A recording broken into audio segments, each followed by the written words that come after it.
The last time we were together,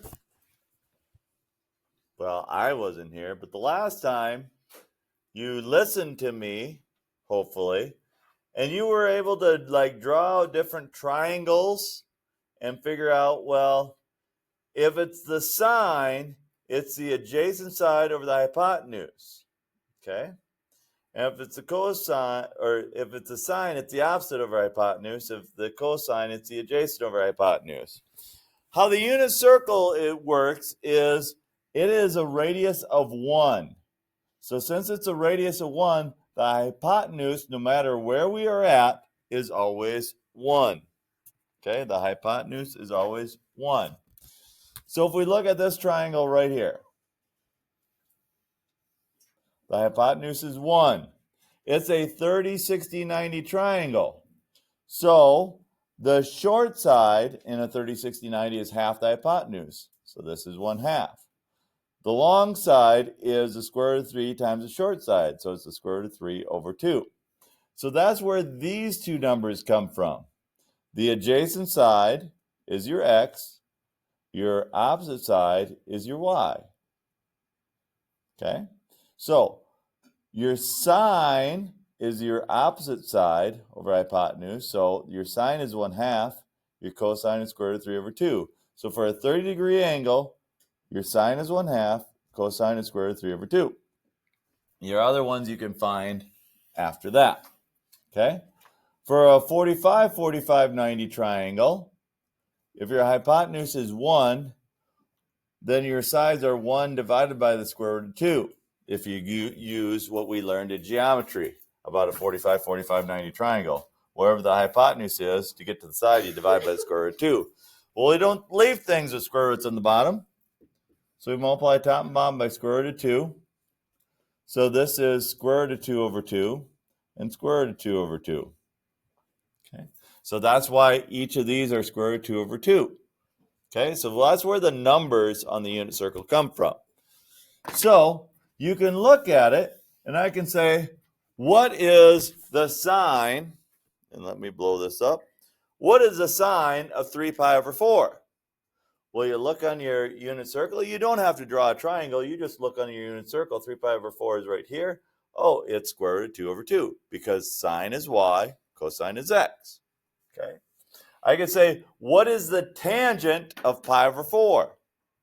The tangent of pi over 4, we go up to here, and tangent is sine over cosine, right? From the other day, sine over cosine. So it's square root of 2 over 2 over square root of 2 over 2. Well, when you have the exact same thing on the top and bottom, it equals 1. So the tangent of 45 degrees is 1. What's the sine of 90 degrees? 1. What's the cosine of 90 degrees? 0. What is the cosine of 180 degrees? -1. Okay? So those numbers you can get really quick off the unit circle. Okay? Cosine, sine, alphabetical order. X, Y, cosine, sine. Think of alphabetical order. So if we wanted the cosine of 7 pi over 6, we'd look at a unit circle. Look here, negative square root of 3 over 2. Okay, so that's how you use the unit circle. What if I was asking for cosecant? Well, cosecant is a reciprocal of sine, right? So if the cosecant of pi over 6, if we have pi over 6 and looking at the cosecant, you take this number and find the reciprocal. What's the reciprocal of 1/2? 2. Okay?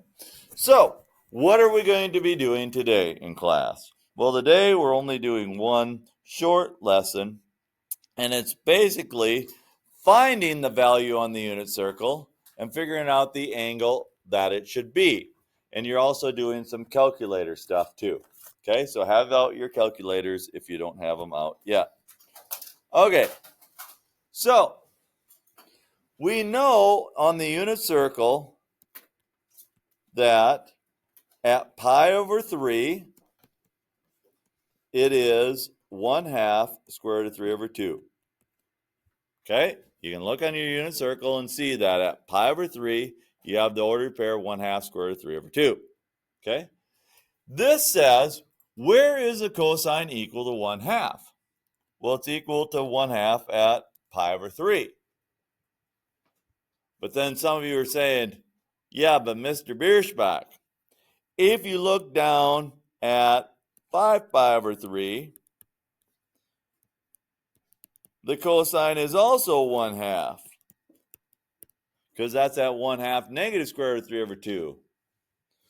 So why is our answer just pi over 3 and not pi over 3 and then 5 pi over 3?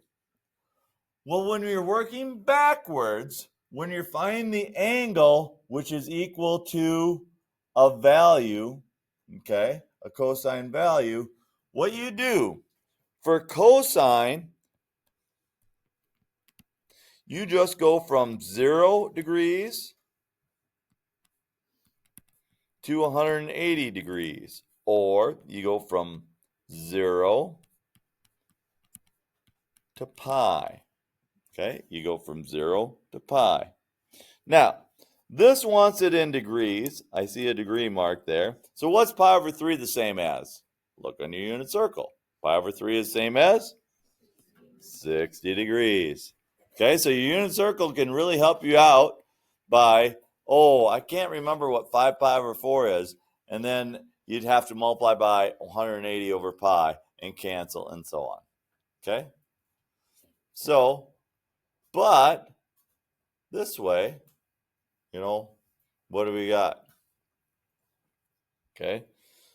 This way you can look at your unit circle and go, 5 pi over 4, well, that is 100 or 225 degrees. Okay. All right. The sine. Okay.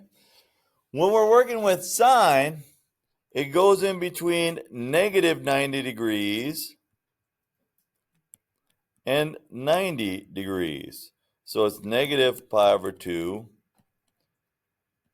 to pi over 2. And we're using the y values on your unit circle. So you have to be careful there, because something down here, the unit circle, say like 5 pi over 3. Well, you can't say pi over 3 because that's going this way around. When you're dealing with sine, and it's going to be the same for tangent, you have to go this way, so you have to use the negatives when you're working backwards like this. Okay? All right. And then tangent's going to be the same as sine. It's going to go from negative 90 to 90, or negative pi over 2 to pi over 2. Okay? So when you're finding the angle that's equal to the value, you're going to use what's called an inverse function. Okay? So you have to say, well, theta equals the inverse cosine of 1/2. So when you take the cosine to the other side, it's not the negative cosine, it's called the inverse cosine. Now your calculator will actually do that for you if you're in degree mode. If you go second cosine 1/2 and press equals, it should give you 60 for your degrees. Okay? It's not going to give you both 60 and 100 or 300 degrees. Okay? Because those are two places on the unit circle where it's equal to 1/2. It's only going to give you the 60 because we only look at these two quadrants for cosine and these two quadrants for sine and tangent when we're doing inverse functions. Now, a problem like this, you can't use your unit circle for or a triangle for. You have to use your calculator. So, to solve for A here, and it's in degrees, so make sure you're in degree mode, alpha equals the inverse sine of 0.2911. What's the inverse sine of 0.2911 on your calculator? How many degrees to the nearest tenth of a degree? 16.9 degrees. Okay? When it asks for decimal places, it won't be on your unit circle. There is no fraction 2/3 on your unit circle. Okay? So that's when you have to use your calculator and move the trig function to the other side. When you move it to the other side, it becomes the inverse. What's the inverse tangent of 2/3 equal to?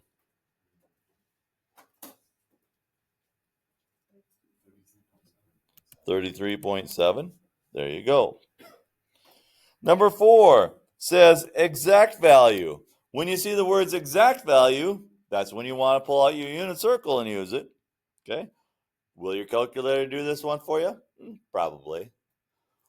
But how many degrees is cosine of the inverse cosine of 1? What does your calculator tell you? Or what does the unit circle tell you? How many degrees would that be? 0 degrees. Because on our unit circle, if you go straight over on the x-axis at 0 degrees, the x value is 1, right? It's 0.10. So it's 0 degrees. The cosine of 1 is 0 degrees. Or the inverse cosine of 1 is 0 degrees. Okay? Inverse tangent, and we want an exact answer without using a calculator. Where is the inverse tangent equal to the square root of 3? So on our unit circle, there's a couple square root of 3's on there. Okay? At 60 degrees, we have 1/2 square root of 3 over 2. At 30 degrees, we have square root of 3 over 2, 1/2. So if I'm a betting man, I bet it's going to be one of those two places. Okay? So let's do 30 degrees first. Okay? Just to try it. What is the tangent of 30 degrees? Well, that's equal to the sine of 30 degrees over the cosine of 30 degrees, where it is, the sine of 30 is 1/2. The cosine of 30 is square root of 3 over 2. Now, what kind of a fraction do I have? An improper or a complex fraction, yeah. To get rid of this, I'm going to multiply both the top and bottom by 2. If I multiply both the top and bottom by 2, I get 1 over square root of 3. Now I have a fraction with a radical in the denominator. We don't leave radicals in the denominator, so we multiply top and bottom by square root of 3. So we get square root of 3 over 3. Now, is that equal to the square root of 3? No. So let's try 60 degrees. The tangent of 60 degrees is equal to sine of 60 over the cosine of 60, which is square root of 3 over 2 over 1/2. If we multiply by 2, we get square root of 3 over 1, which is just square root of 3. Okay? Well, that is our answer. So, where is the inverse tangent equal to the square root of 3? Well, that's at 60 degrees. Okay? So, where is the inverse sine equal to 1? What value on your unit circle will the sine equal 1 at? At how many degrees? 90 degrees. And then you'd use a calculator on these two. So you're going to have an 8-problem assignment today. We get out of here, this is what, 2B? At 117, 8 problems. That gives you about 2 minutes a problem. It shouldn't take you that long. So you can do this. You can use your unit circle to help you finish up section 1.4 that you got assigned yesterday. So there we go. Get to work, please. I will put it out.